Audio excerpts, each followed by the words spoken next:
We are in Parashat Bo, and this week we can say that we are starting the Torah. And why is that? Because if you read in Sefer Bereshit, the beginning of the Torah, then Rashi says that the Torah should have started from the mitzvah that is called the Chodesh Hazeh Lachem, the mitzvah of Rosh Chodesh. And this is the parasha, in this week's parasha, this is when we are commanded to sanctify the month. So technically, one can say that this week we literally starting the Torah. Up until now was just a preparation, and now we can finally say, okay, we're starting the Torah. And like I said, this you can find when the world was created in Sefer Bereshit. Then in one of the verses, Rashi, a commentator, says, no, the Torah should have started when Hashem commanded us to sanctify the month. And why? Because this is the first mitzvah that we were commanded to. So of course there's different questions. What do I mean the first mitzvah? I mean in Sefer Bereshit we also got a few mitzvot. We got circumcision and we got Gid Anasha, the tendon, and there's other mitzvot. But nevertheless, in the entire Chumash of Bereshit, plus a quarter of the Chumash of Shmot, is just a preparation really. And really now in our parasha, which is chapter 12 in the book of Shmot, that's when we're starting to get all the mitzvot. That's when we really start getting them. Up until now, it was just stories and historical events, and not only that, a lot of instructions, how to do, what to do, a lot of inspiration. But really mitzvot, now in this parasha is when we're starting to really get the mitzvot. Now, of course, like I said, some can argue and say, but wait a minute, we got in Sefer Bereshit a few mitzvot. But first of all, the beginning of the mitzvot that we got, because a lot of people say, yeah, but the first mitzvah we got is to be fruitful and multiple, pruvu. But that's one of the mitzvot that were given before the time of Noach, and these are considered part of the 7 laws of Noach. So these are not considered in the mitzvot that we got separately. All mankind got these mitzvot. So till the flood there were 6 mitzvot that all mankind got, and then on the 7th one was given after the flood. That's where they're called the 7 laws of Noach. And after that, there was a few other mitzvot that very few people got, like Avraham, Yitzchak, and Yaakov, which is the circumcision, and Gid Anashe, the tendon of the leg. But the explanation is, since they were given specifically to them and before Matan Torah, then these are considered part of the mitzvot, but not the beginning of the giving of the mitzvot. Now, you would think that the first mitzvah that Hashem will give us will be like a serious mitzvah, and because we know here that the first mitzvah that we got is Rosh Chodesh, is sanctifying the month, and it's kind of kind of weird. This is the mitzvah you're telling me the first one to do? I would think that maybe the first mitzvah will be Anochi Ava Elokecha, what we heard in the 10 Commandments. We're going to hear it in a few weeks, that I am your God. You would think that will be like the first mitzvah will be chosen to be something big. But this is the first mitzvah, something technical. It's really a technical mitzvah, because with the way we used to do it, as we had a Beit Din, and they used to wait for witnesses to come and to say we saw the moon, and there's a whole process how they did that. We'll go through it in a second, but it's a very technical mitzvah. It's not such a, you would say, a big mitzvah that you would consider that the Torah has to start specifically with that. Now, what is this technical mitzvah? Is that we decide the calendar. That's what we decided. We have the ability to decide our own calendar. We have our individual calendar. But, at the end of the day, how many people really use the Hebrew calendar? You pay rent, you go by the non-Jewish calendar. You don't pay rent on Aleph the Chodesh. You pay rent on the first of the month. Your salary, almost everything you do on the non-Jewish calendar. I'm talking about us practically now. How many people are there? What date is it? Oh, today is Chaf Dalet B'Tevet. Really? Wow. Most people, you ask them, what's the date today? They'll be like, I don't know. They'll tell you, today is January 19. I don't know what's the date. Once in a blue moon, you remember the date. So even practically, we don't really use this calendar much. Nevertheless, this is our unique calendar.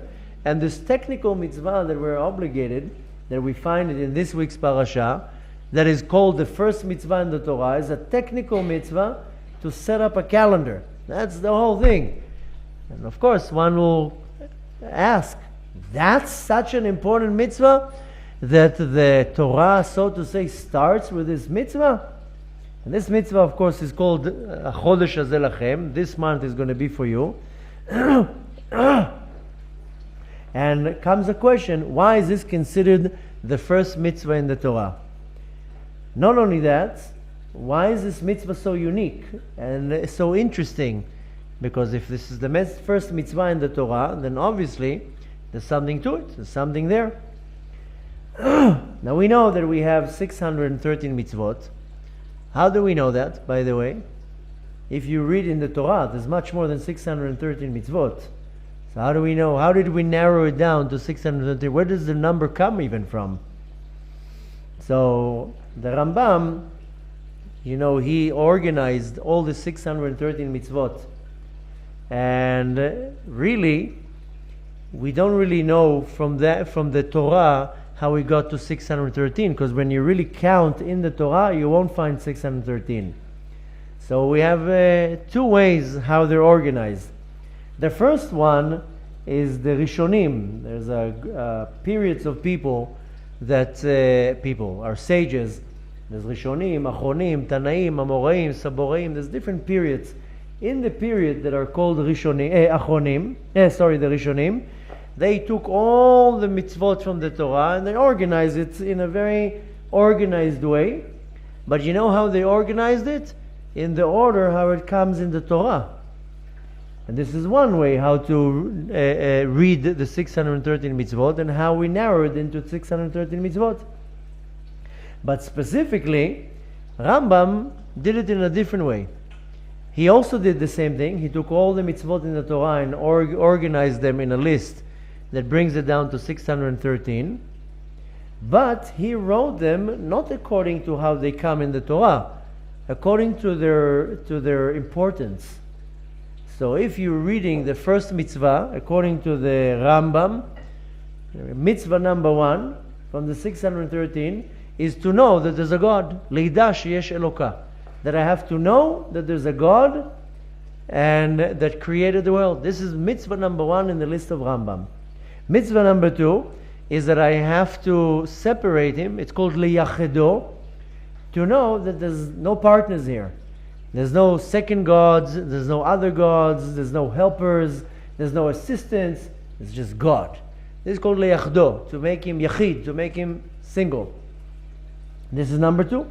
Number 3, according to the Rambam, is to love Hashem. La'avo ve'ahavta et Hashem Elokecha. We read that in Kriyat Shema every day. Number 4, le'ira. I have to fear Hashem. So look at the order how Rambam is writing it in his list. He is writing it not according to how they come in the Torah, rather specifically in the importance. Now, we're wondering, how does this mitzvah came here? This mitzvah of Kiddush HaChodesh. How does this coming into the list? Now,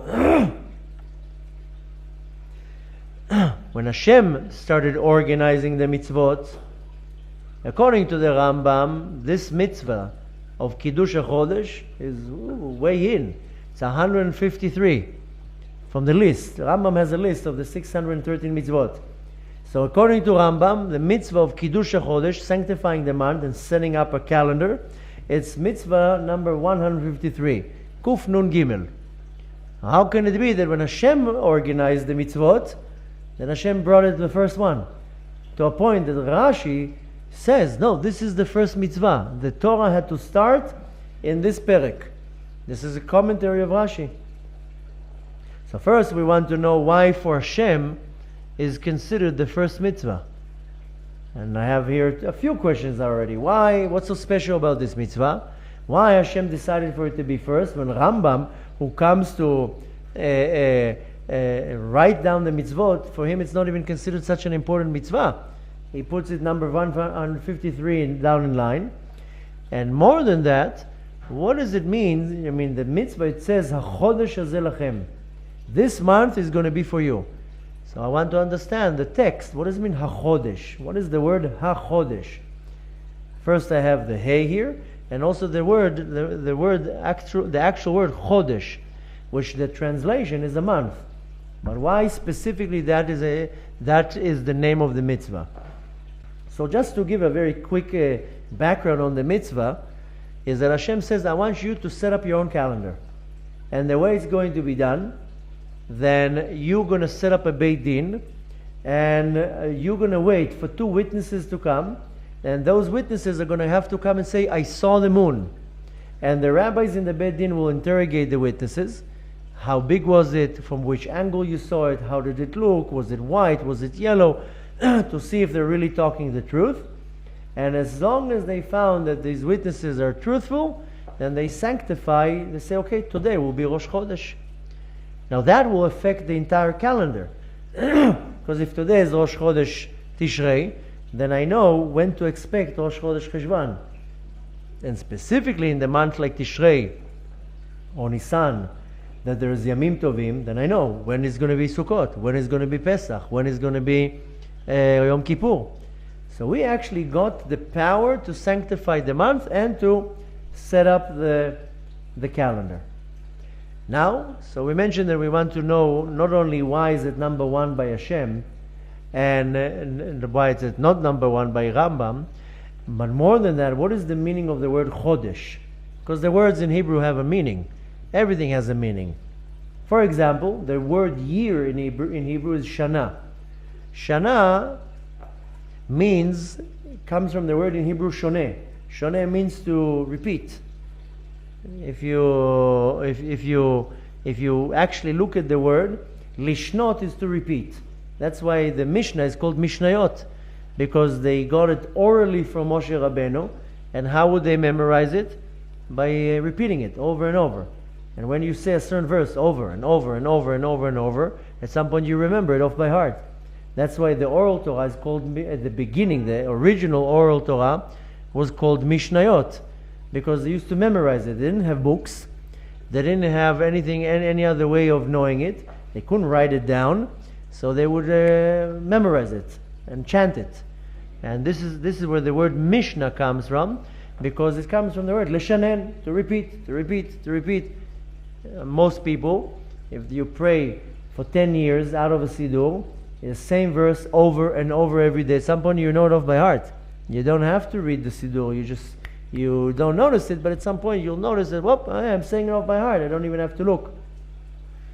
So in the word Shana, year, then comes from the word Lishnot. It comes and repeats every year, comes over and over and repeats itself. In the word Chodesh, there's the entire idea of the Jewish calendar is hidden in the word Chodesh. First of all, Chodesh comes from the word in Hebrew Hitchadshut, to be renewed, a rebirth. And why is that? Because the Jewish calendar is based on the moon. The non-Jewish calendars are all based on the sun. This is the only calendar for any type of calendar that is based on the moon. And we see that the moon, during the beginning of the month, We don't see it. In the middle of the month, it's fully, appears fully, and then it disappears and then reappears, and appears and disappear and appear and disappear. This is called hitchachut, a renewity. It becomes a constantly renew itself. So the word to renew itself means hitchachut. So the word chodesh is the same root that comes from to get something to be renewed. Now, why do we even need a calendar? If you really think of it, why do we really need a calendar? Who needs that headache? But when you really stop to think of it, we have to have a calendar, because everything is based on time. Your rent, as you know, a monthly rent. Your salary, once a week, once a month. Everything is depending on time. Really, everything.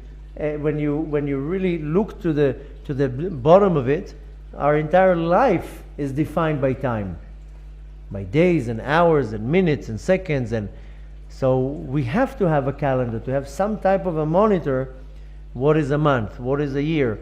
And everything, if you really meditate on it for a second, you'll see that everything it boils down to it's under the control of time. When Hashem wanted to create the world, He had an idea. He was like, okay, I want to create a beautiful world, and it was going to have many different purposes. The first thing that He needed to create is a space where to put the world in, because in the spiritual world there's no space. And then He had to create time, because the world is limited to time. So these are the two things that Hashem had to create, time and space.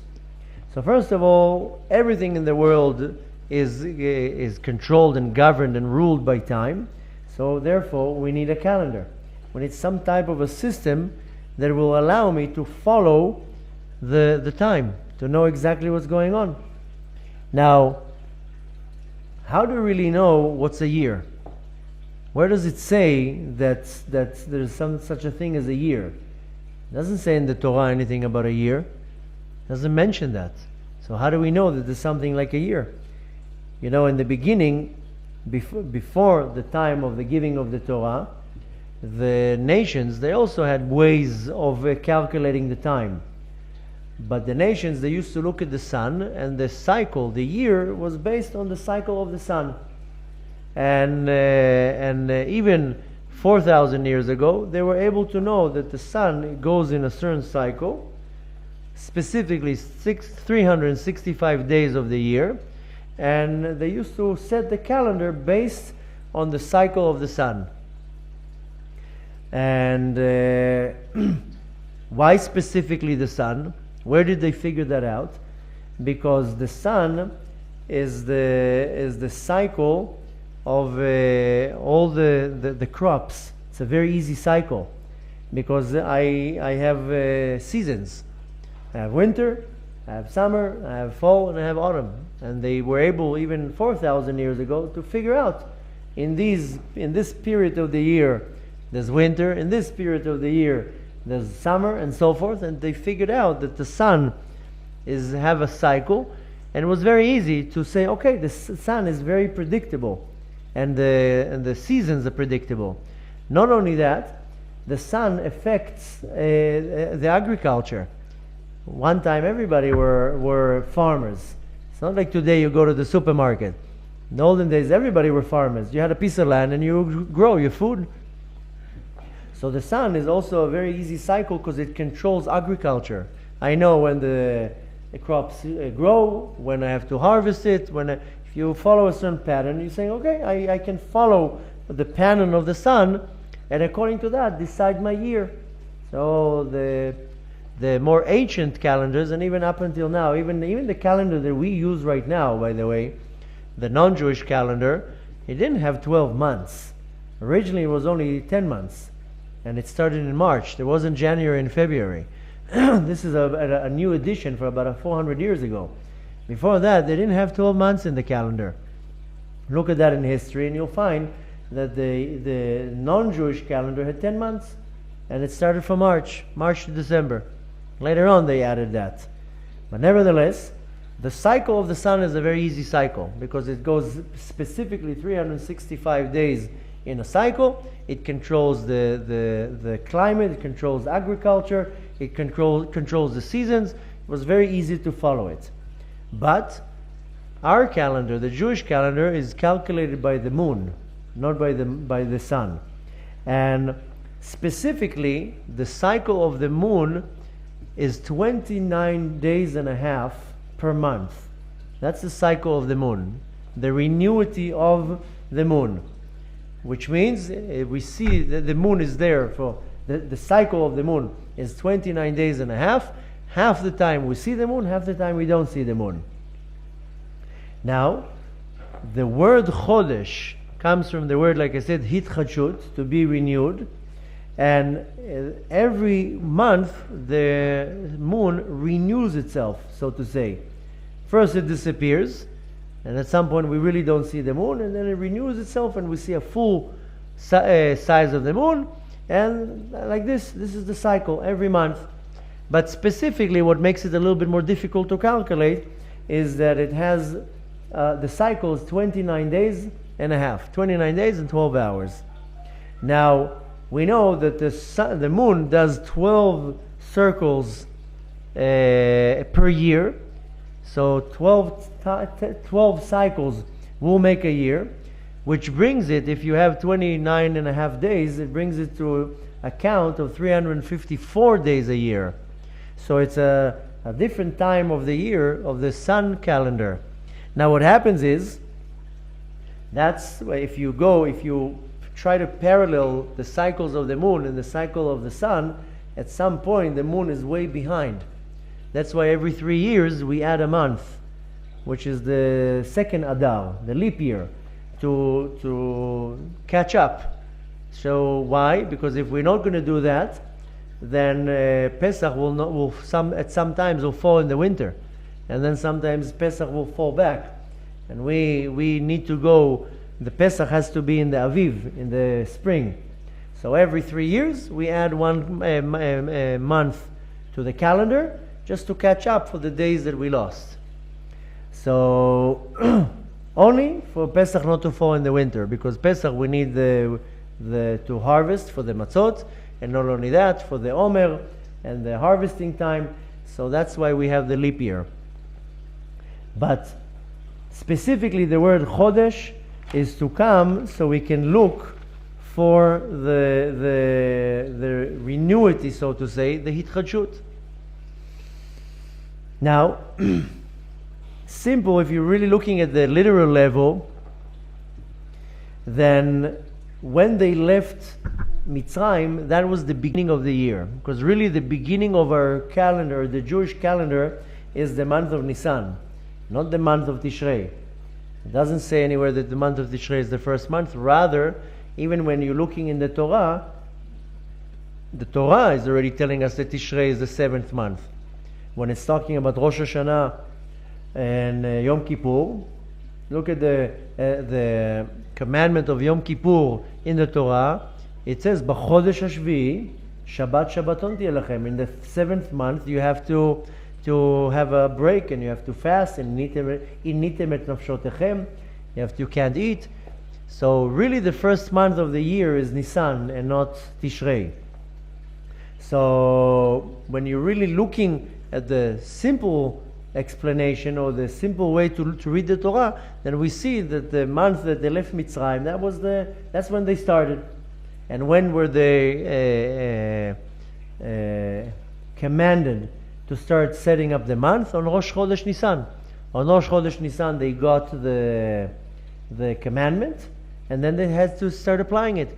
If you remember last week when we spoke about the plagues, I told you that the plagues started in the month of Iyar, and we learned that because they left in Nisan, and when Moshe came a year before that, that's when Paro says, "I'm not going to give you any more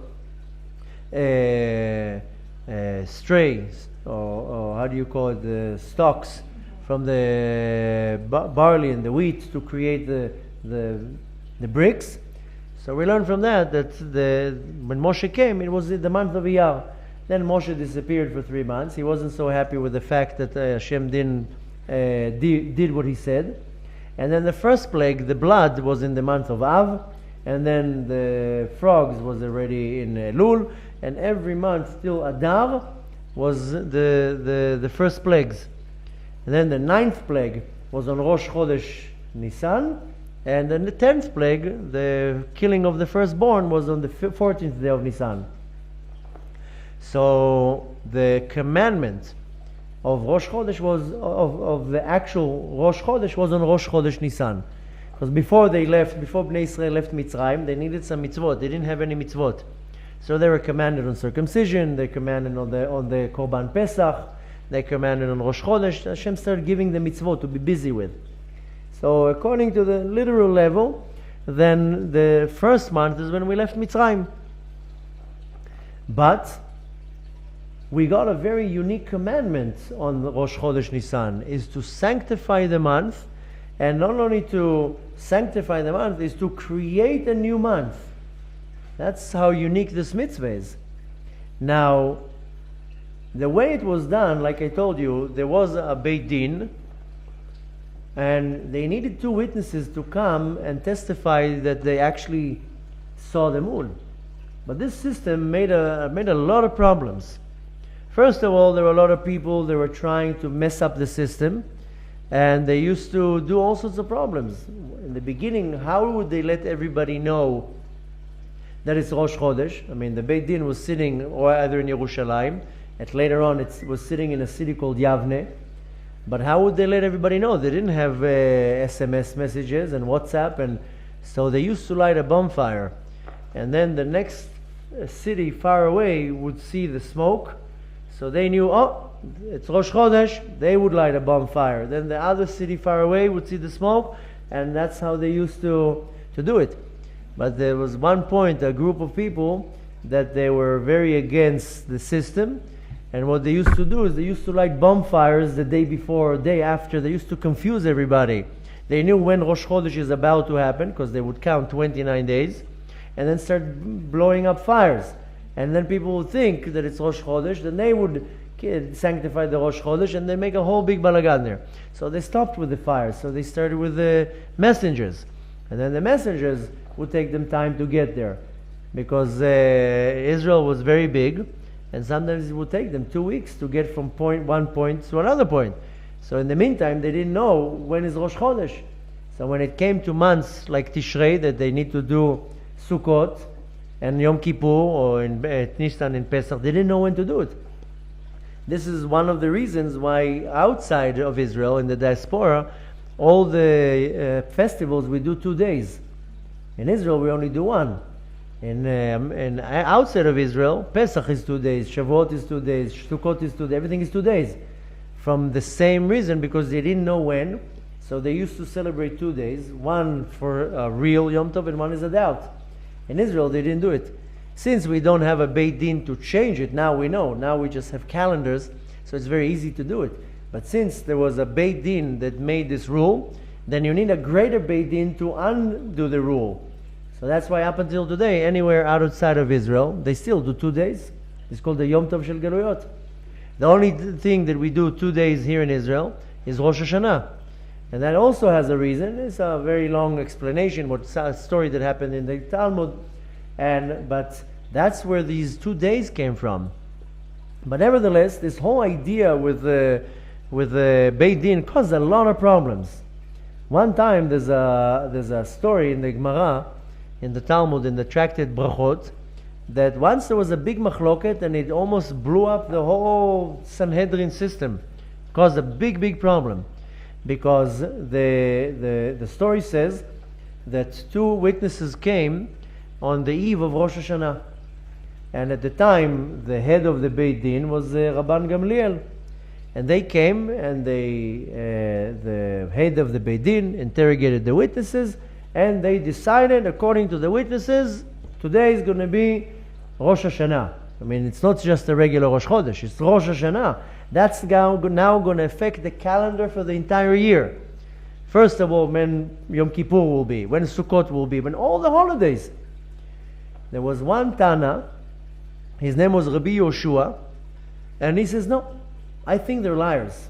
I think these witnesses are lying, and I don't believe that it's true, and therefore today is not Rosh Hashanah, tomorrow will be Rosh Hashanah. Because it can be more than 31 days. The month can be either 29 days or 30 days. Can be 31. We don't have a Lamed Aleph in our calendars. We have either Chavtet or Lamed. That's it. And then it goes right away to Aleph of the next month. Rabbi Yoshua says, no, I don't believe these witnesses. And I don't think today is Rosh Chodesh. I think tomorrow is Rosh Chodesh. Tomorrow is Rosh Hashanah. And he argued. Now it caused a big problem. Because he's saying Yom Kippur is going to be this day. And according to the Beit Din, Yom Kippur will be the day before. And it caused a very big argument. Now, he, not only that he argued, he said, not only that I don't believe that the witnesses are speaking truth, I myself will not celebrate today Rosh Hashanah. I will celebrate it tomorrow. And the same thing with Yom Kippur. I will celebrate Yom Kippur according to my calculation, because I don't believe these witnesses are speaking truth. And the Beit Din thought that they are speaking truth, and they set up the day. Now comes a problem, because he's now arguing with the Beit Din. He's one of the sages in the Beit Din. Rabban Gamliel was the Nasi, was the head of the Beit Din, and he had to come and show some leadership here. Because what's going on now what's going to happen in the nation, it's going to can cause a big problem right now. So he told him, I order you to celebrate Yom Kippur when I celebrate Yom Kippur, so everybody will see that you're celebrating the Yom Kippur that I have decided as the head of the Beit Din, and not the Yom Kippur that you have decided. But nevertheless, this didn't go so well in the beginning. So Rabbi Yehoshua said, okay, let me think about it. So Rabbi Yehoshua goes and he consults Rabbi Akiva. And he says to Rabbi Akiva, what should I do here? I mean, this can cause an explosion here in the Beit Din. But I'm 100% convinced these are liars, these witnesses. And I don't accept the ruling. Now this is a big thing, because when the Beit Din decides when is going to be Rosh Hashanah, you know what it means? It's when you're going to be Yom Kippur. When Hashem is going to appear Himself here in this world. When Hashem is going to forgive everybody. Can you imagine you're missing one day? Everybody's missing Yom Kippur? This is a big thing. This is not some decision if we're having potatoes today or rice. This is a big thing. Rabbi Yehoshua goes and he consults with Rabbi Akiva.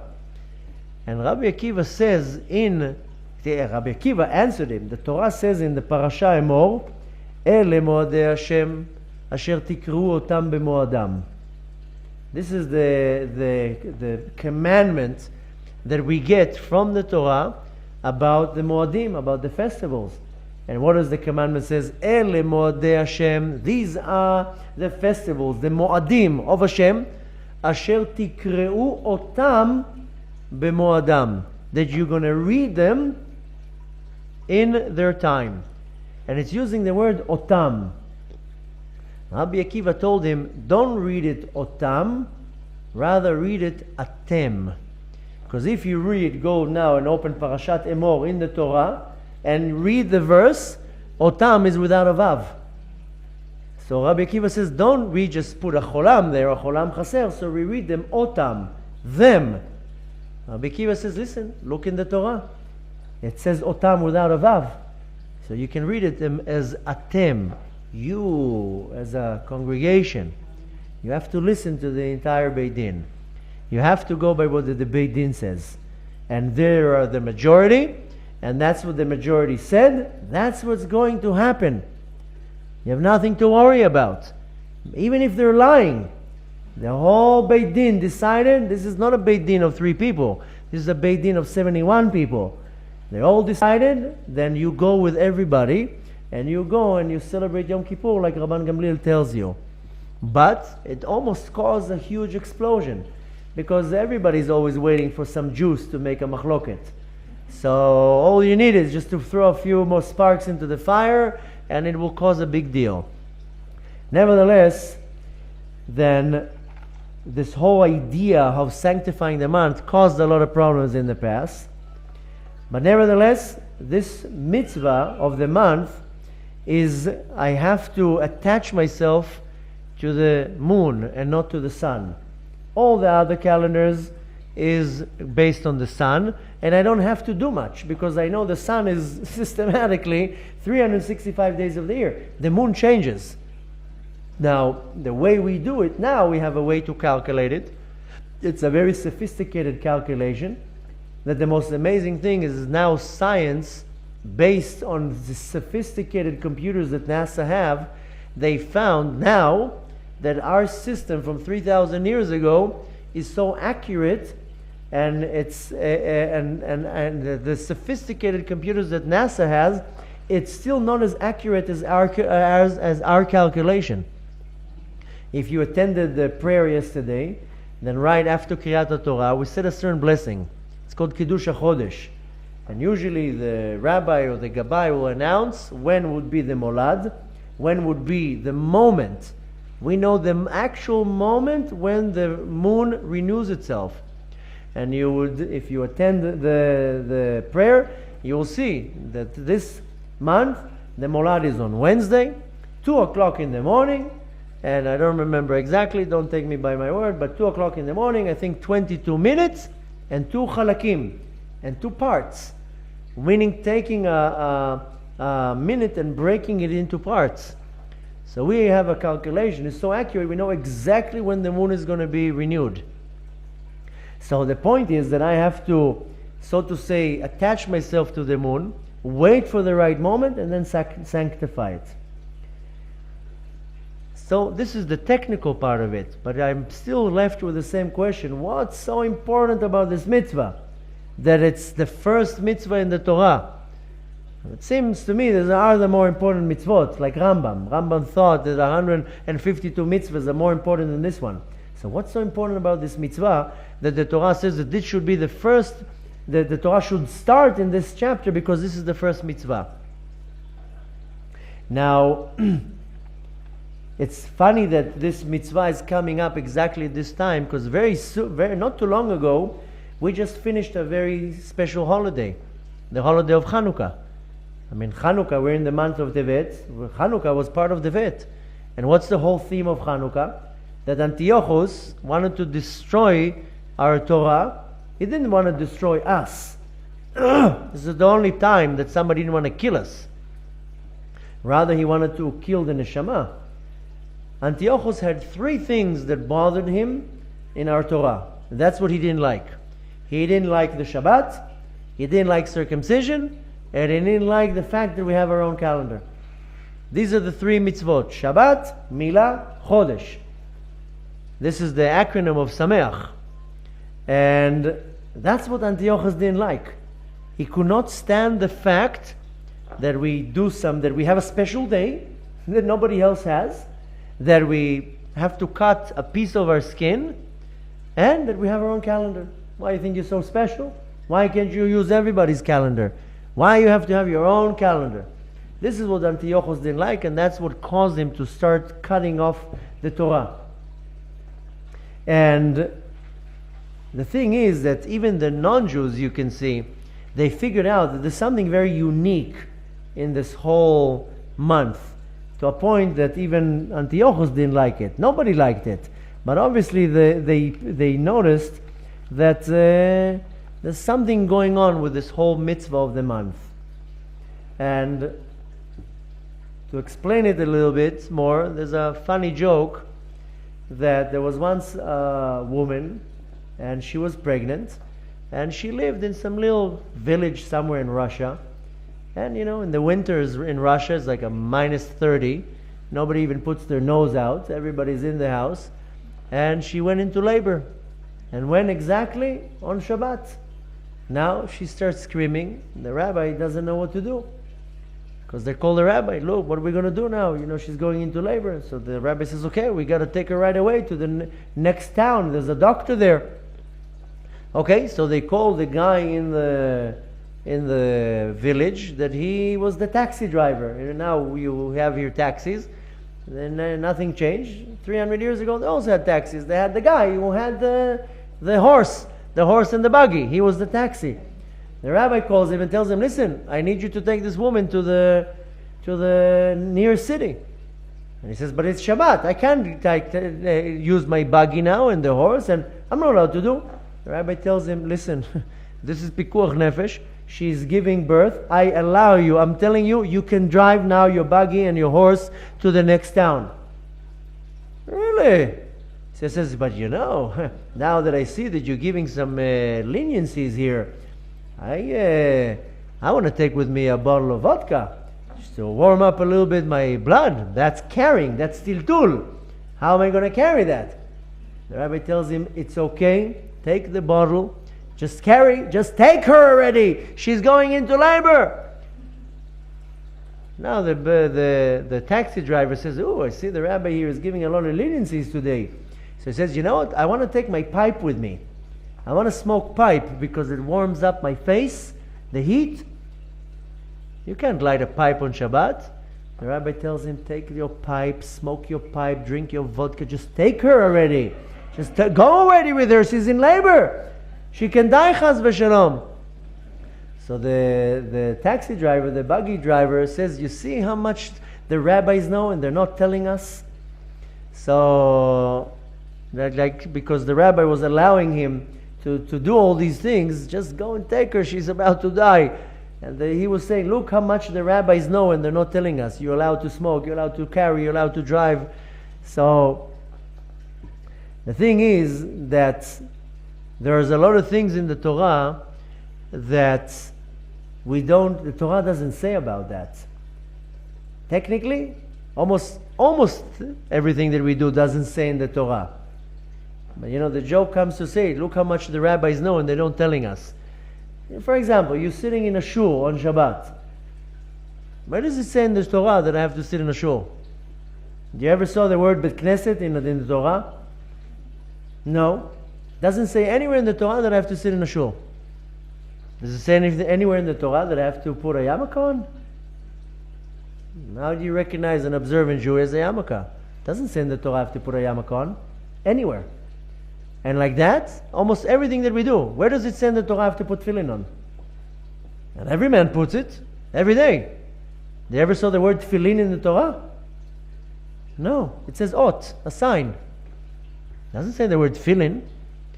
And like this, everything. Where does it say in the Torah that I have to pray? You ever saw the word tefillah in the Torah? Does it say anywhere in the Torah that I have to pray 3 times a day? You see people are fanatic in hail. In the morning was raining like hail. We had men here, 6 o'clock in the morning, everybody praying. The whole world, everybody knows you have to pray. Where does it say in the Torah I have to pray? So most of the places, most of the things that we do, most of them, doesn't say in the Torah. So where does Judaism came from? Where does all these things come from? They all come from the oral Torah. Because most of the things that we do doesn't say in the Torah. Even for example, about having an etrog on Sukkot. It's a serious mitzvah. People spend thousands of shekels and dollars to buy a good etrog. You ever saw the word etrog in the Torah? It says pri hatzadar. Just says a fruit, a citrus fruit. Next year I'll come with a pomegranate. Not a pomegranate, a grapefruit. Or orange. Where does it say the word etrog even? Where does it say anything about the 4 species? So really when you're looking at the Torah and what we're doing on a day-to-day basis, it doesn't say in the Torah. So where do we come up with all these things? Specifically, we come up with these things from the oral Torah. The oral Torah was given to Moshe, for Moshe Rabbeinu, and Moshe Rabbeinu taught it and explained it. So, for example, when you're taking the mitzvah of tefillin, that every man, at least I was about to say every man puts tefillin, but every man should put, but every observant man puts tefillin every day. How do we know how to do it? It doesn't say anywhere in the Torah the word tefillin, rather it says ot. You should have a sign on your hand. So I want to put this on my hand now. Here's my sign, here, now that's it, I'm done. So, rather, Moshe Rabbeinu comes and he teaches us. No. It has to be a box made out of leather, and in the box you'll find parchments that says the Kriyat Shema on it, and the straps have to be black, a certain length, and you put it specifically on this part, and you tie it 3 times here, 7 times here, and then the other one you put here, and this is like all the mitzvot. It says in Kriyat Shema that we have to have a mezuzah on our door. Does it say what it means, a mezuzah? I want to hang a banana on my door now. Who says that I have to be a parchment? Says Kriyat Shema in it. Moshe Rabbeinu went up to the mountains and got the oral Torah and started explaining every little part of the Torah. And that's what we do for 3,400 years.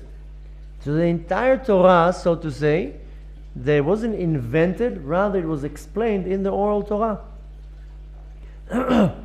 Now, the Ibn Ezra explained this is specifically why the Torah is starting with the mitzvah of a Chodesh Hazeh Lachem, with the mitzvah of sanctifying the month. Because this specific mitzvah is a proof for the oral Torah. Because other than that, how do I know how to sanctify the month? What does it mean even to sanctify the month? This specific mitzvah is to prove that the oral Torah is the way that we explain everything. All the interpretations and the commentary, that's all the oral Torah. This is the mitzvah that will come and say, yes, because of this mitzvah, we learn that the entire Torah is the interpretation of the oral Torah. Look now how amazing. 2,000 years we were exiled. 2,000 years Jews were in Russia, in Iraq, in Libya, in Morocco, anywhere in this planet. 70 years ago, everybody starts coming back into this country. Everybody has the same tefillin, the same Sefer Torah, the same mezuzah, the same circumcision, the same tzitzit, everybody. Now you would think that after 2,000 years, one from this part of the planet and one from that part of the planet will come with completely different things. The broken phone system. How can it be? 2,000 years, it remained. From all walks of life. It's the exact same thing. We all slaughter the animal the exact same way. We all sanctify the month the same way. We all celebrate Shabbat. Everything's identical. Okay, so one maybe will tie the tefillin like this, one will tie like that, changed a little bit, but it's the same thing. So this is a proof that the oral Torah is the way to perform the written Torah. Because there are a group of people that they follow exactly what it says in the Torah. It says don't cook a calf in its mother's milk, then they won't cook a calf in the mother's milk, but anything else that is meat and dairy, that's totally fine. It says on Shabbat, we'd have so many rules in Shabbat, and we know 39 prohibitions on Shabbat. Only 4 of them are actually written in the Torah. So where did we come the 39 from? All Torah. So they will follow what it says in the Torah. It says in the Torah you should not light fire on Shabbat. That's what they do. They do everything else, just don't lighting fire on Shabbat. They're called Karaim. They just do what it says in the Torah. And they said, no, we don't believe in the oral Torah. This is a rabbinical, it's an invention. We believe what it says in the Torah. But specifically comes this mitzvah and it says, no, this is the proof that what our sages have taught us, that's the interpretation of the Torah, and that's what we have to do. Now, how do I really know exactly what to do? I don't understand what it really says. I don't even understand one word what it says in the Torah. Going back to the same example of the tefillin. Okay, it says ot. I don't know anything. How do I know it has to be black and square and stripes and one on the hand and one on the head? Rather, I need from that the explanation from our sages. Same thing with when it says about Kiddush HaChodesh, sanctifying the month. I don't understand one thing. It just says HaChodesh Hazeh Lachem. I don't even know what's a month. You ever see the names of the month in the Torah? Nisan, Sivan, Iyar, Tishrei. It doesn't say them in the Torah. Where do I come up with that? I don't know what to do. I didn't hear Hashem telling me Nisan is the first month. It doesn't say in the Torah. Rather, then how do I know how to make a Rosh Chodesh? How do I know how to sanctify it? How do I know what it means a Chodesh? How many days? How many hours? What's the names? How many per year? The reason is that is Hashem said, I'm just going to give you the titles. Now I want you to go and search for the information. Where? In the manual. I'm buying now a product, especially in our days. The other day, my wife bought a new phone. I'm looking at the phone. I don't even see buttons. I'm like, how do you even turn this thing on? Once at least there were buttons. Now it's just a little thing. And I'm looking at it. I'm like, I don't even know where the button is. I don't even know where you put the battery in. I don't even know up until today, I don't know, how do you turn your phone on? Now you have to press here, you have to do this, you have to do that. So we get a phone with no buttons. I don't even know how to turn it on. Now Hashem says, okay, now go look for the manual. The manual will tell you how you do everything. So the Torah came very, very condensed, with very little details. So Hashem should tell us, now go look for the manual, for the oral Torah, now learn how to do everything. Now, more than that, another thing we have to learn from that is that I can't learn the Torah by myself. Many people, they think that they can figure out the Torah by themselves. Now we learn here with the men, we learn the Gemara every day. Even if you are a professor in Aramaic, you can learn Gemara. There is one professor in the University of Bar Ilan. He's a professor in Aramaic. He knows all the types and the eras, because there's different types of Aramaic, like Arabic. It doesn't matter. You can be a professor in Aramaic. It doesn't mean you can learn the Gemara, because the Gemara, the Talmud has to be given over. Because you're just going to read the words, it's not going to make sense to you. We learn here every day, 6 o'clock in the evening, we learn Zohar. And everybody asking me, can I buy a translation? No, you can't. Why? Because the translation is not going to help you. You can't get to the right words to translate it. More than that, it has to be explained. And it's explained from one generation to another generation to another generation. Be now a professor in Aramaic. Open the Zohar, you're not going to understand one word. Now, even if you do get a translation, somehow, I don't believe there's one good translation out there. They're saying maybe now there's a few. Something like the Talmud, something like the Zohar, you have to learn in the original language. So, Chas v'Shalom, I'm not going to talk Lashon Hara about the translations. Maybe there is a good translation out there. I didn't find any. But nevertheless, something like the Zohar, you have to learn Aramaic, because you have to learn it in the original language. More than that, you need somebody to explain to you. You can't just figure it out by yourself. So that's the entire Torah is like that. You can't just pick up a book and say, now I'm just going to figure out the Torah. It has to be explained, and it has to be taught. And it means that I have to have an authority. There has to be a rabbinical authority. In the olden days, that's how it is up till to now. How do you think a person becomes a rabbi? He has to be ordained by a different rabbi that tests him. It's not that you go to university. Now they have, rabbinical college or the yeshiva university. But the real way, even the reality is that even today, in our days, the rabbinical ordinations, it's not like how it was in the olden days, by the way. In the olden days, to become a rabbi, it was not like today that you sit for 2 years and learn a few halachot and you get an ordination. Once you had to practice for 40, 50, 60 years, and then you get a real ordination. It's a real smicha leRabbanut. Now every person goes and learns a few halachot and becomes a rabbi. Not that I chas v'shalom, I'm not disrespecting anybody or making fun of anything. Just to get even the ordination of today is not so easy, if you see the material. But the point is that once a rabbi was a rabbi. That's why in our generation, a real Rav. How many real Rabbanim we have in our generation? I'm talking about a person, he's a rabbi of the shul, and he gives some classes. A real Rav? We don't have, how many we have in our generation that they know the Torah inside out? So, a few weeks ago, one of the great rabbis of our generation, Rav Steinman, died. This is a Rav, knows the Torah inside out, backward, and off by heart. This is a Rav that you can say, this is Harav. So, but nevertheless, the information was given from one generation to the other. The first Rav, the first rabbi is Moshe. That's why we call him Rabbeinu. And he taught it to Yoshua, and the Yoshua to the Zkenim, and the Zkenim to Anshei Knesset HaGdolah, and they passed it on, and it came from generation to generation. You can't open the Torah, open a book and say, okay, let me just learn everything. Everything has to be explained to you. It doesn't matter how smart you are. It doesn't matter how fluent you are in the language. The concepts have to be explained. The laws have to be explained. I told you that when I became observant, then I didn't know what to do. So first I thought, okay, I'll be a scribe. And I was like, okay. So I went to learn to become a scribe.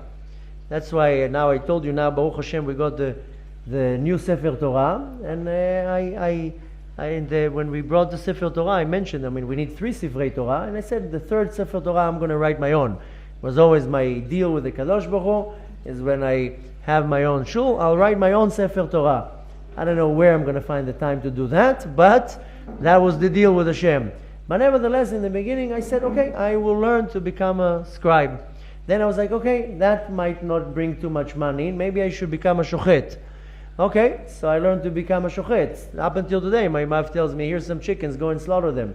So specifically, I don't want to start slaughtering animals because I know what's going to happen if I slaughter my own animals. All my friends suddenly, can you take my chicken too? Can you slaughter for me a few chickens? So, and then at some point I was like, you know what I want to really be? I want to be a mohel. I want to be the person who does the circumcision. So, you think you can open a book and learn how to do it? You have to stand with a mohel to go to hundreds and hundreds of Brit Milah to see every situation, every time, every angle. There's no book for that. And same thing when you learn to become a shochet. You learn the laws. First you learn practically the laws. But then you have to learn how to do the shechita. You need somebody who did that already for thousands of times to teach you how to do it. Practically, over and over and over. There's many different levels in rabbinical status, so to say. And to become a head of a Beit Din, this is called a Dayan. After you get a regular ordination, you have to go to a school, Bet Sefer, a school for Dayanut. And there's much more information, and then there's a lot of things that you need to know. One of the things that the Rav in the Beit Din needs to know, when a woman has her cycle, and after she finishes the cycle, that she has to count 7 clean days, and she has to check herself, and with a certain cloth. Now if the cloth is not going to be so clean, then she has to go to the rabbi, and the rabbi has to look at it.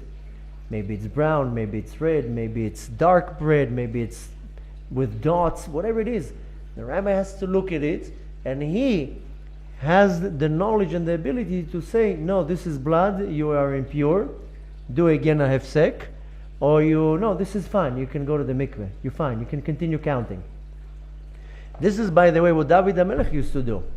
David HaMelech, the king, used to sit and look at the bloody cloths all day long.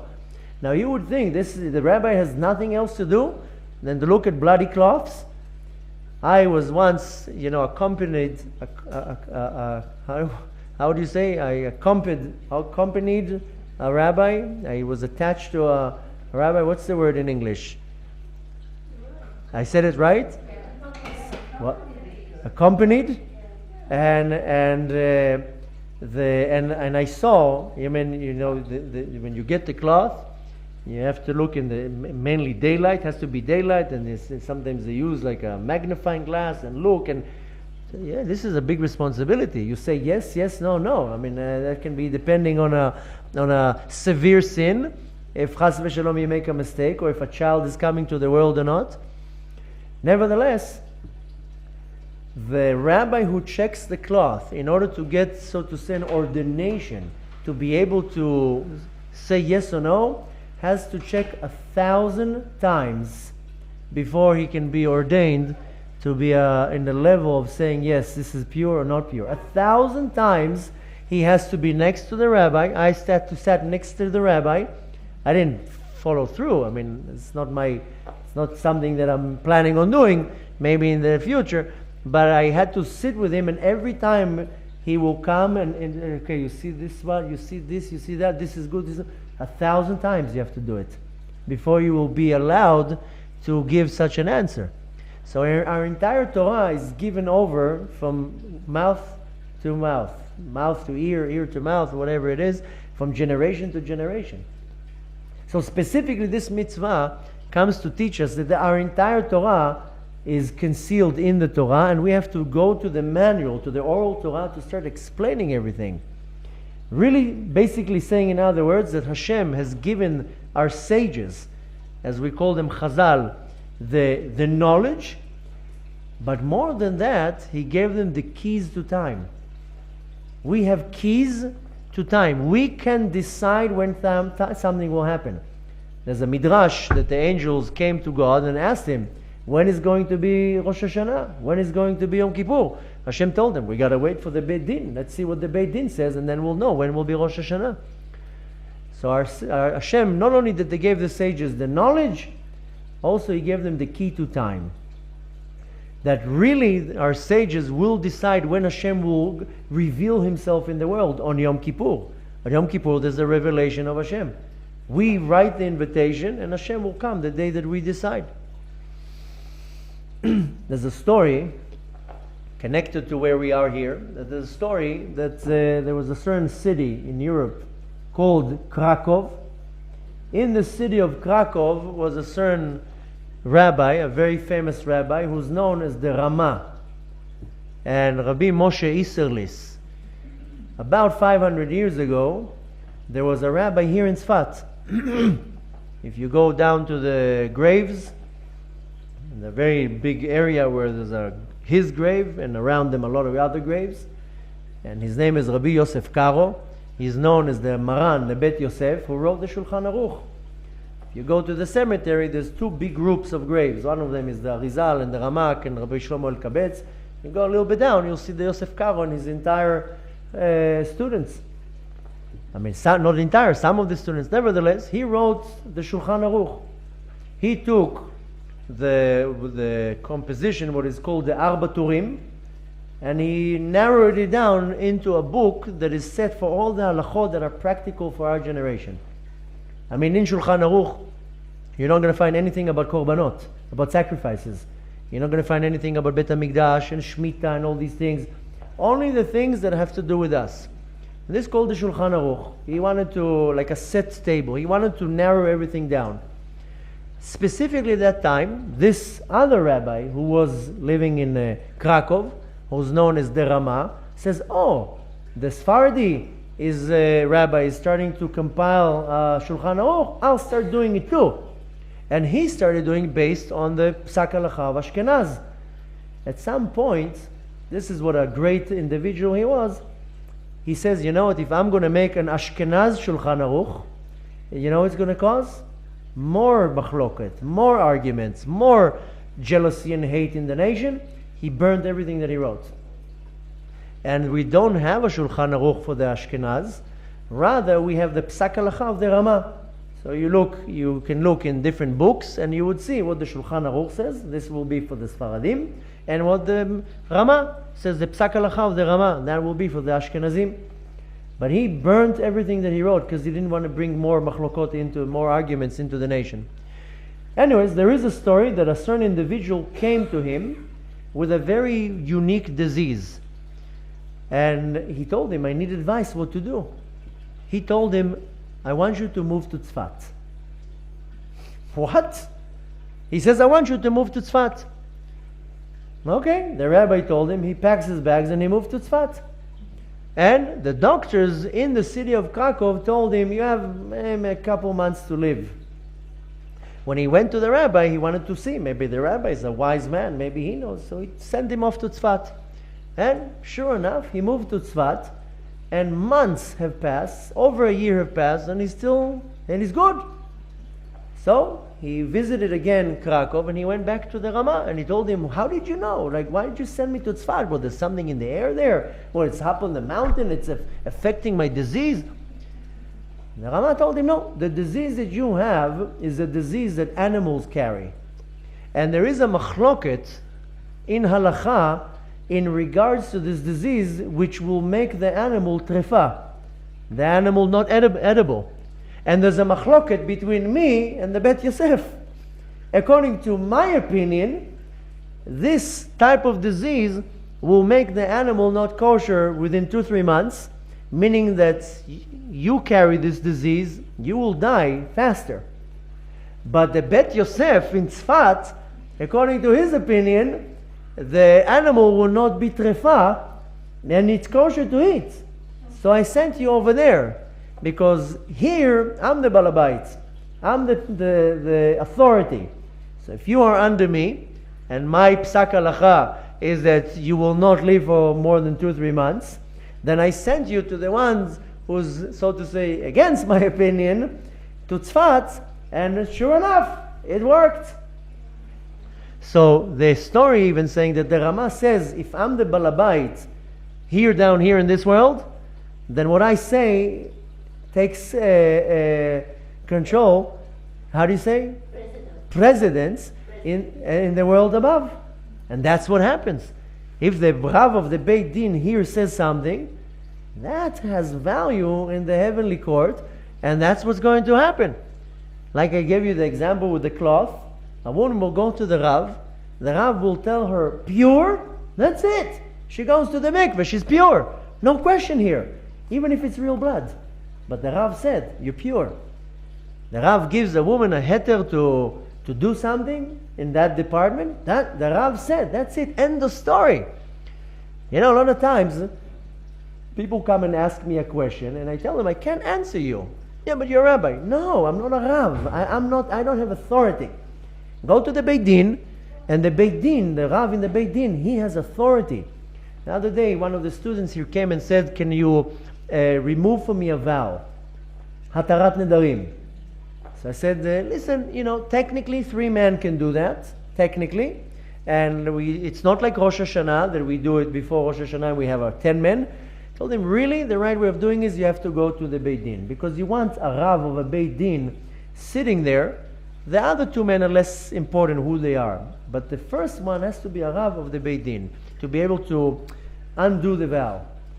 So the rabbi in the Beit Din has a lot of authority. And you know, for example, my rabbi is a genius in the Torah. If I will ever go to him with a question with halacha, he's not going to answer me. He's like, no, don't ask me. But why? Because I'm not a Rav. Not a Rav. You know, I wish we would have a few of him in our generation. But he's not sitting in the Beit Din. He teaches, he does a lot of other things. He's a head of a yeshiva and many others, but he doesn't sit in the Beit Din. He doesn't call himself a Rav. And his knowledge in halacha, I bet you, is much more than the Rabbanim are sitting in the Beit Din. If I will go to him, he's not my address for questions in halacha. Because he tells me, I'm not a Rav, go to the Beit Din. So the rabbi who's sitting in the court, he has authority. What he says, that's what's going to happen in the world above. So we learn that, first of all, what we want to take from that is the Torah. A lot of people say, oh, I don't want to follow this, it's rabbinical. I don't want to do this, I don't want to do that. No, that's the rabbis invented that. The rabbis didn't invent anything. The rabbi just got the key and the knowledge to understand what the Torah says, and they're giving it over. Nobody sat here 2,000 years ago with an agenda to trick us. And nobody was sitting 2,000 years ago like, okay, let's see how we're going to make their life hard. That's not the deal. These are righteous men that got the information from the generation before them, till Moshe Rabbeinu, and they just explained it.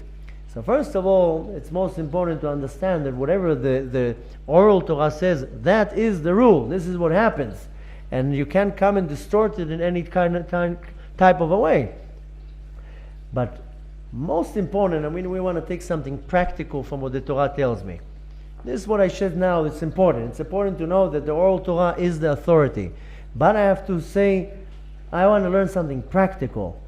Now, what is the thing that is most consuming us in our life? Time. It's all about time. If there was 30 hours a day, then I will be able to do a lot more. And it's all about time. Constantly we're looking at our clock. What's the time? What's the time? How long am I here? Even when I work, how much am I going to get? I'm going to get paid by the hour, by the day, by the project. It's all, everything in our life is around time. When am I waking up? When am I going to sleep? How long was I here? How long am I going to be there? Constantly we're looking at the time. Try once for a whole day not to look at the time.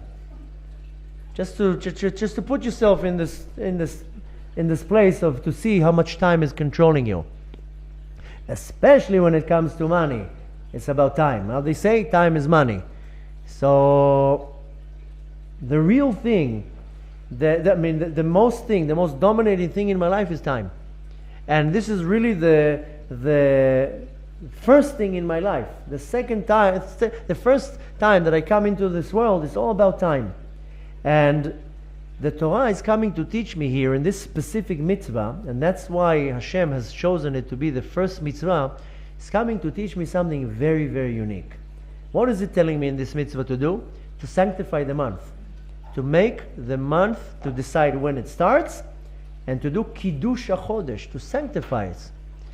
Since time is one of the most dominating things in my life, this mitzvah is coming to teach me, sanctify your time. Value your time. Your time is very, very precious. Every moment of your life is a precious moment. Every second that passes in your life is a second that you missed. Maybe you utilized that second for something good. If you didn't, then you wasted that second. This mitzvah specifically is coming to teach me how valuable is my time. And how to lekadesh, how to sanctify my time, that every moment of my life is holy. And really I want to understand, what does Hashem want from me? Every given moment, Hashem gave me time. What does Hashem want me to do with the time? We know the teachings of Kabbalah explains, it says in the Zohar, that when I come down to the world, there is a definition of time, exactly how long I'm going to be in this world. No 1 second more or 1 second less. Unless I do severe sins, and I might go before my time. But assuming that I'm doing what I'm supposed to do, there's an exact moment when I am going to be born, an exact moment when I'm going to die. That's why all these nonsense that people doing with doctors inducing and C-sections, and leave it alone. Unless it's a chas v'shalom, a life-threatening situation, other than that, let the baby come out natural. My wife is always late. Baruch Hashem, I have 6 kids. Every kid is perfectly late till the last moment. And every time the doctors are telling us the same thing, you gotta be induced, you gotta be a C-section, it's a lot of kids you have, you're older, and that. And I always tell the doctors the same answer. Don't worry, the last one came out. This one will come out too. You have nothing to worry about. At some point, he won't be comfortable. He will come out. You don't need to induce her. You don't need to do anything. You need to let the baby come out at the exact moment the baby is ready to come out. And like I said, unless it's life-threatening situation. People plan the day of the birth according to how it's comfortable to them.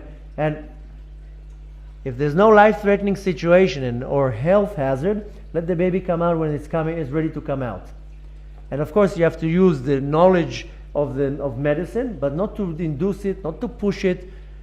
There's a second when the baby has to come out to the world. Don't play with it. And same thing with the deaf. You're not allowed to pull somebody's plug out because they're sick. I had a relative not too long ago, a few years ago, that she had a few strokes, and the doctors were convincing the kids, pull the plug out. She's gone, and she's 86. And one of them actually wanted to pull the plug out. He wanted to get the inheritance a day earlier. And we had to go through such fighting because I was like, "Ma pitom." And you know what? 3 weeks of fighting, and after that she woke up from the stroke and lived another 8 months. And we can't control these things. We're not allowed to.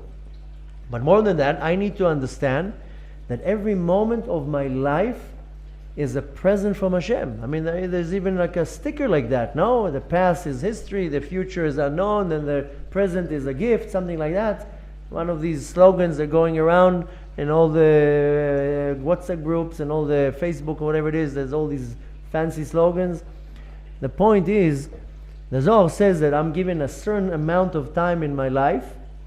And more than that, I've explained that this is coming from the teachings of Kabbalah, that our soul is built from 5 levels.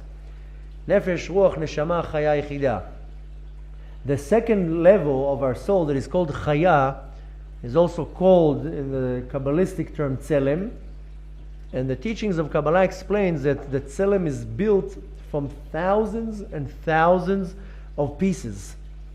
You can call them sparks. Nowadays it's applicable to call them pixels. But the amount of days that I'm supposed to be in this world, that's how many pixels or how many pieces will be building this part of the neshama that is called chaya.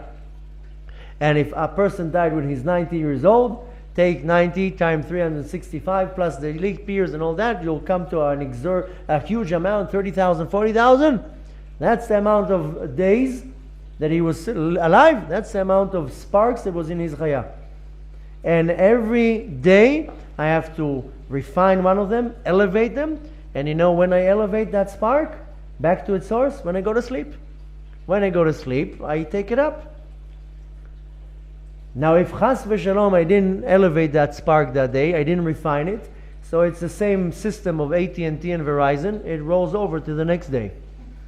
And then the next day I have 2, and then the following day I have 3, and the following day I have 4. That's why for many people, serving Hashem is very hard. Because I'm carrying already 2,000 days that I didn't do anything, so that's how much I'm carrying with me to start elevating. But the point is that every day of my life is calculated. Every second of my life has to be utilized for something. And this specific mitzvah is coming to teach me your life is valuable. Don't waste your life on nonsense. Don't waste seconds of your life on I don't want to start saying what, because people get very offended when I say that Facebook is a waste of time, this is a waste of time. People waste their life on nonsense. Some people are sitting for hours every day on really pointless things. People don't value their time. You have free time, utilize it for something positive. Learn Torah, go and help another person, do a good deed, do a charitable act. Our time is so valuable that Hashem gave us extra time for only one reason: to add something in the universe. If I'm sitting here right now not doing nothing, I'm just taking space in the universe and I'm wasting time. And if it was money, if I would get money for every second that I do something, I would make sure that I'm doing it. If I work for somebody and I get a fixed salary, okay, I eat very slow, I walk very slow. Sometimes you see these offices, people are walking very slow there because they get paid at the end of the month. But it's when it's your own business, because my time is money. Same thing here. Hashem is giving us a lot of time to do something with it.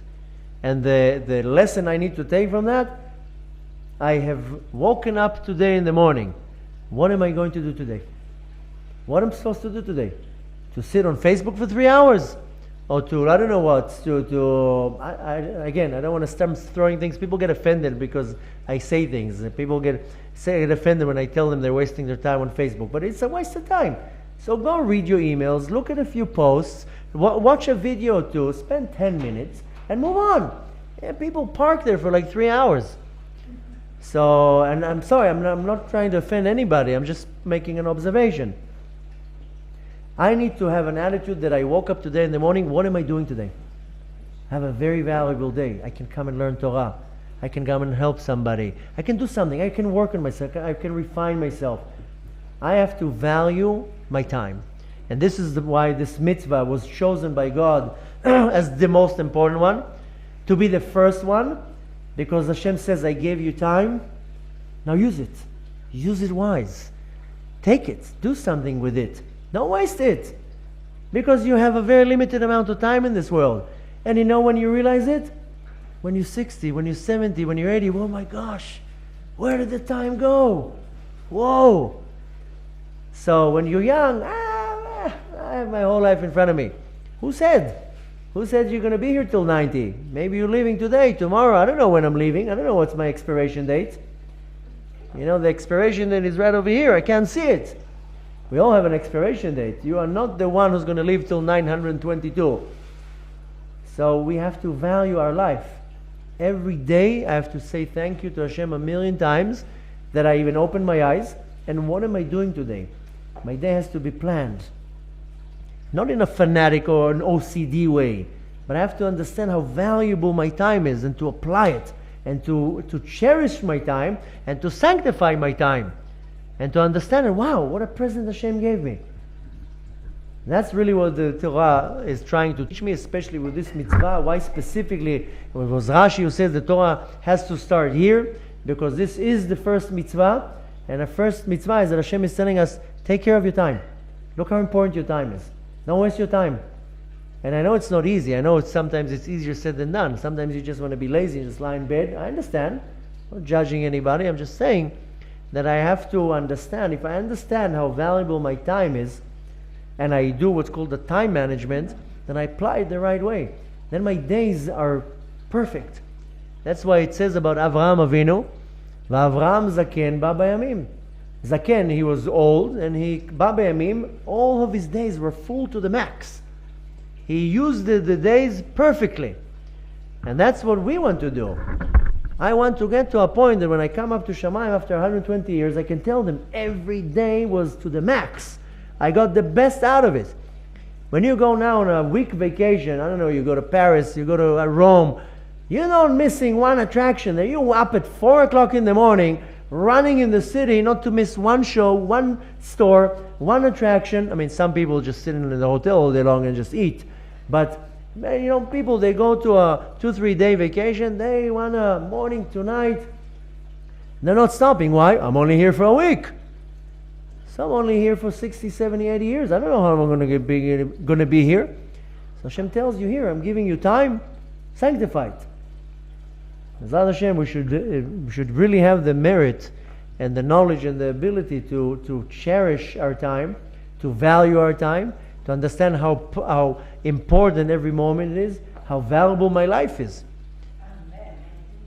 B'ezrat Hashem, if we do that, and we just utilize our time to a much more important way, then needless to say, how our life will be much more enriched and much more full of happiness and success and health and everything that we wish for ourselves. And B'ezrat Hashem, we should be married to value our time and to reach to a point that time will not have any importance. And of course that's going to happen very soon when Mashiach comes.